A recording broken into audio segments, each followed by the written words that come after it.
Bonjour à tous et bienvenue dans ce deuxième épisode des Conversations reconfinées, Conversations de salon reconfinées, saison 2.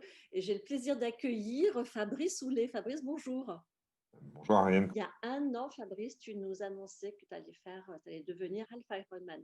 Alors, c'est fait. Raconte-nous, redis-nous un petit peu comment ça s'est passé et en quoi tu es transformé.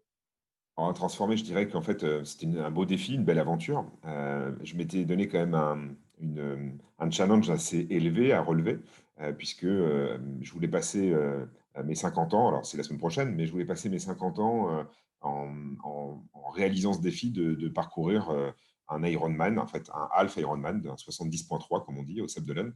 Il a été décalé, puisqu'il était prévu au mois de juillet, il a été décalé au mois de septembre. Et en fait, c'est surtout ma préparation qui a été importante, puisque j'ai réussi à finir en 6h46 les 3 épreuves, donc les 2 km de natation, les 90 de vélo et les 21 de course. J'ai eu très sincèrement un peu de mal dans la course, puisqu'au 11e kilomètre, ça a été voilà, compliqué. Et je suis reparti. Voilà, je suis reparti et j'ai fini, j'ai passé la ligne.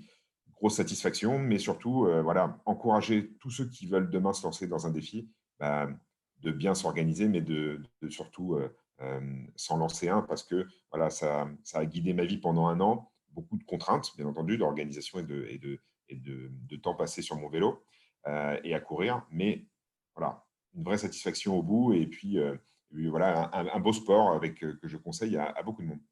Donc, bravo Fabrice. Qu'est-ce que tu en retires comme leçon de vie? En fait, la première leçon que je retire, c'est qu'on est souvent dans la logique de je n'y arriverai jamais. Je n'y arriverai jamais ou c'est pas possible. Voilà, on entend beaucoup de gens dire j'aimerais bien, mais je peux point ou je veux pas ou j'y arrive pas ou je passe pas à l'acte. Moi, je dis voilà, faut franchir le pas. Bien entendu, pas n'importe comment, parce qu'en fait, j'ai été accompagné par des professionnels qui m'ont coaché. Euh, alors souvent, on me pose la question diététiquement. Bah, franchement, il n'y a pas eu besoin. Hein. Il n'y a pas eu besoin de diététique parce que la diététique, on la perd naturellement de par le sport. Il faut effectivement faire attention les 3 derniers mois sur la façon dont on s'alimente, mais tout ça naturellement, sans contrainte majeure.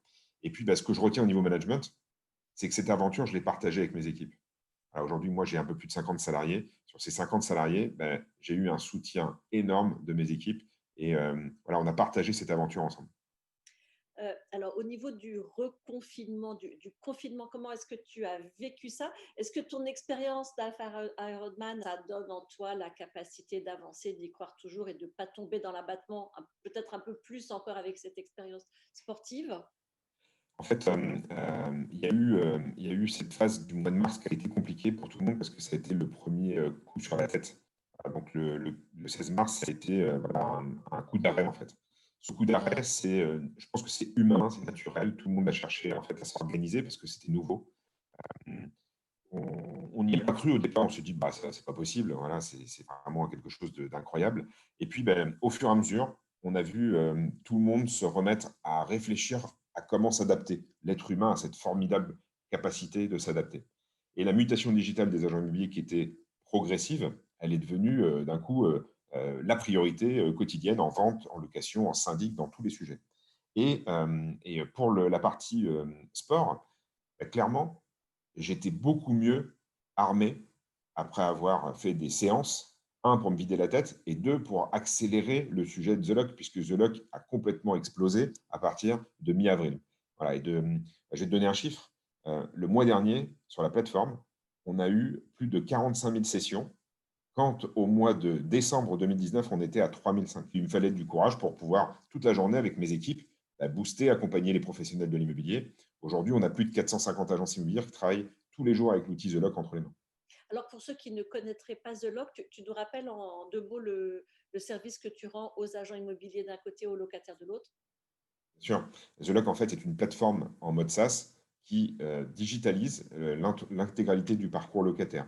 Et ça permet, elle est réservée aux agents immobiliers, voilà, donc c'est interdit au PAP, et elle permet aux agents immobiliers, en fait, de proposer une nouvelle expérience côté locataire et côté propriétaire. En clair, on prend le client avant qu'il ne le soit, quand il est prospect, et on l'accompagne jusqu'à sa vie dans le logement, bien entendu la validation de son dossier locataire, la vie dans le logement et également sa sortie du logement. Ce parcours-là, il n'est pas pris en charge par les logiciels de comptabilité, ou en tout cas partiellement. Il fallait un parcours commercial de l'accompagnement. Et il libère ce parcours, l'agent immobilier, de beaucoup de tâches administratives et chronophages. Je vais te donner ce qui plaît le plus aujourd'hui dans la plateforme, c'est qu'un agent immobilier qui a une dizaine de biens disponibles sur un portail web, il reçoit entre 150 et 250 mails par jour de demandes de contact. C'est impossible de les gérer toutes, ou alors tu fais que ça. Voilà. Il faudrait presque embaucher quelqu'un pour le faire. Et ben en fait, aujourd'hui, avec The Lock, l'agent immobilier se libère de ça. Et 24 heures sur 24, 7 jours sur 7, même le dimanche matin, c'est The Lock qui répond à la place de l'agent immobilier et qui incite le candidat locataire à venir créer son dossier. Autre intérêt, lorsque le candidat locataire postule à une annonce, il ne peut plus dire ensuite qu'on ne l'a pas rappelé, on ne l'a pas relancé, on ne lui a pas donné la possibilité de postuler. Imaginons qu'il donne un avis Google négatif ou un avis Facebook négatif. L'agent immobilier aura la possibilité de dire, monsieur le candidat, le 11 août, vous avez candidaté à un logement sur le site X, on va dire bien ici, et on vous a donné la possibilité de déposer vos documents, on vous a relancé 2 fois automatiquement. À aucun moment vous avez déposé de documents. On reste à votre disposition si votre recherche est toujours d'actualité. On inverse la responsabilité. C'est plus l'agent immobilier qui se fait bâcher, c'est le locataire qui est responsable de déposer son dossier. Aujourd'hui, c'est aussi le lancement, pour toi, le lancement officiel d'un nouveau service du Pass The Lock. Ouais, tu sais, dans une aventure comme The Lock, on a envie de servir les agents immobiliers. Voilà, très clairement, j'ai toujours fonctionné comme ça. Mes équipes ont cet ADN et on avait dans les cartons, voilà, et on ne peut pas tout faire du jour au lendemain, dans les cartons, on avait une formidable envie de dire comment on fait pour les 3 millions de Français qui recherchent un logement par an, pour les aider à anticiper leur démarche. Et par voie de conséquence, à aider l'agent immobilier à mieux travailler et à se libérer de certaines tâches non productives. Alors du coup, on a créé le passeport locataire universel. Donc le Pass The Loc, c'est la possibilité, dès aujourd'hui, ça y est, c'est en ligne. Avant que je te parle, on l'a mis en ligne. On a créé en fait une possibilité gratuitement de créer dans un coffre-fort électronique, digital, la possibilité de se créer l'intégralité de son dossier. Je vais prendre un cas de figure. Ton fils s'installe à Brest et tu as besoin pour ça de l'aider dans ses démarches.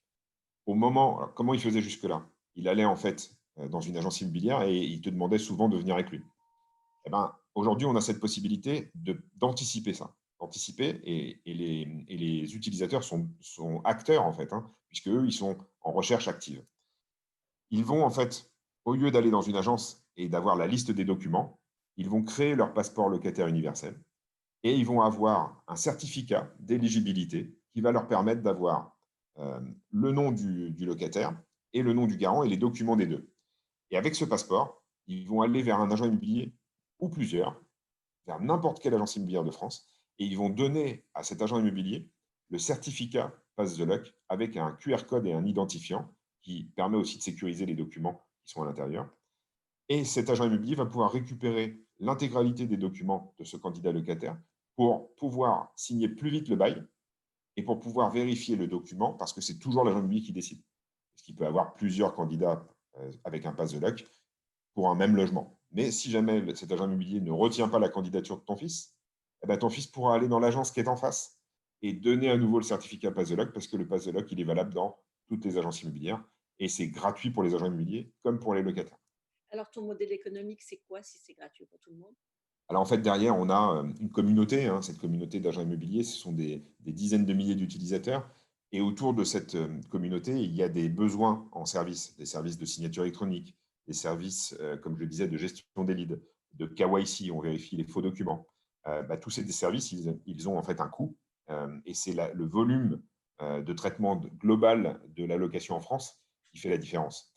On a aussi un service de conciergerie qui permet d'aider les candidats locataires à souscrire à une assurance ou à changer leur compteur électricité ou gaz.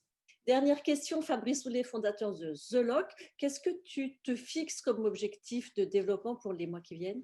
Notre ambition est élevée, Ariane. Avec Bernard Cadot, mon associé, et notre équipe de The Locker, on veut être la norme sur le marché. Voilà. Donc, notre objectif, c'est 100% des agences immobilières qui travaillent avec The Lock pour en faire un outil du quotidien. Les étapes intermédiaires, qu'est-ce que c'est?